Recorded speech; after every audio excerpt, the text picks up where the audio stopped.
Non, il n'y a pas d'obligation de logiciel de facturation à partir du 1er septembre 2025. Cette information est fausse et je t'explique tout ça. Je vais débunker un peu ces infos. Alors pour t'expliquer, je me baladais comme ça sur Facebook en buvant mon café et la micro flow et je vois la Fédération nationale des auto-entrepreneurs qui publie quelque chose.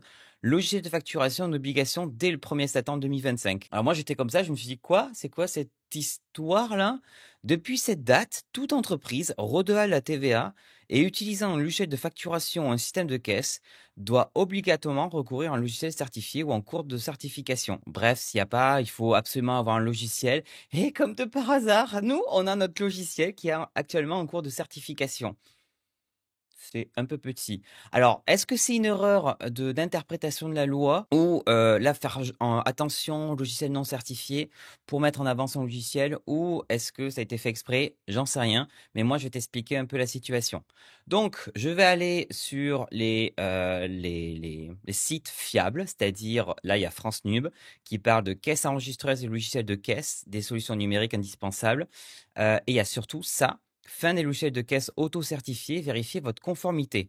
On rentre un petit peu, ça part de la loi de finances pour 2025 qui dit que on met fin à l'utilisation de l'auto-certification pour les éditeurs de logiciels de caisse. Et si on rentre un peu plus loin, il y a marqué que ainsi, à partir du 1er septembre 2025, les éditeurs devront obligatoirement avoir fait une demande de certification, etc. Et là, tu dis, mais les éditeurs de quoi? Eh bien, ils expliquent, les éditeurs de logiciels de caisse ne peuvent plus prouver leur conformité par la production d'une attestation individuelle, etc. Donc, on parle déjà d'un logiciel de caisse. Ok, on va y venir, Kay, on va y venir, mais quelles entreprises sont concernées? Donc, toutes les entreprises assujetties à la TVA. Donc, déjà, je te le dis, toutes les micro-entreprises sont concernées. Assujetties à la TVA, ça veut dire que on est en principe concerné par la TVA, mais même si on est en franchise en base de TVA, on est assujetti non redevable. Et dès qu'on passe à la TVA, c'est-à-dire qu'on facture la TVA, on est assujetti redevable à TVA. Et donc, il y a marqué que n'effectue que des opérations non soumises à l'obligation de facturation et utilise un logiciel de caisse. Oh, on a encore le côté logiciel de caisse. Qu'est-ce que c'est? Donc, il y a les sanctions, etc. Donc, encore une fois, c'est... attends, est-ce que je l'ai ici? C'est l'article 43 de la loi du 14 février 2025 qui confirme ça, supprime la possibilité de justifier d'une attestation de conformité. Bon, moi, je suis rentré dans le BOFIP. Le BOFIP, c'est en gros le bulletin officiel des finances publiques qui explique comment enfin, on va interpréter la loi.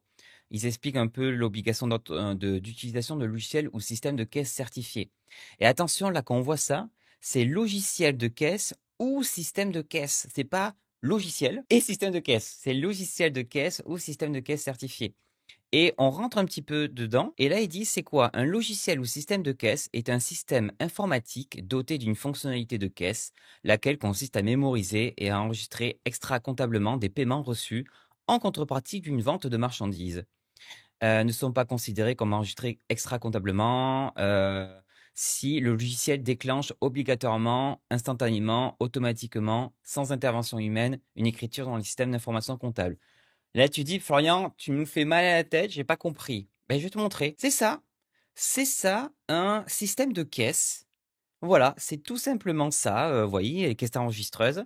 Et ces caisses enregistreuses-là, elles n'ont pas de logiciel. Mais à la fin, vous savez, il y a toujours le petit papier qui sort et on fait toutes les opérations de la journée pour comptabiliser. Ça, c'est un système de caisse. OK? Il n'y a pas de logiciel, c'est un système de caisse.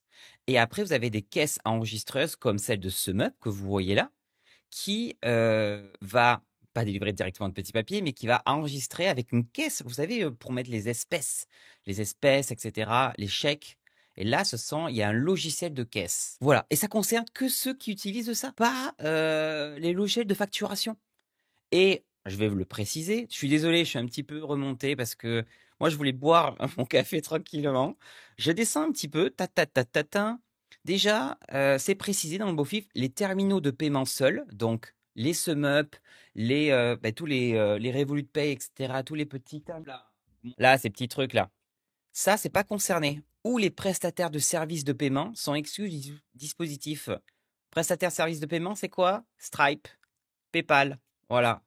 sont exclus du dispositif. Donc, c'est-à-dire que si tu fais payer via Stripe, via PayPal, t'es pas concerné. Et c'est tout expliqué ici, hein. Et ils expliquent même, attention, ainsi un logiciel de gestion qui permet de suivre les encaissements perçus en contrepartie doit être sécurisé. Mais attention, ils disent que les logiciels qui font plein de choses, comptabilité, gestion, caisse, seule la fonctionnalité de caisse enregistreuse, encaissement, et non l'ensemble du logiciel doit être certifié. Donc en fait, vous utilisez Abi, vous utilisez Indie ou peu importe, un logiciel de facturation en ligne, là, tous ceux que je recommande, vous n'êtes pas concernés parce qu'ils font pas, ils n'ont pas de truc de gestion de caisse en fait. Donc ça vous concerne pas.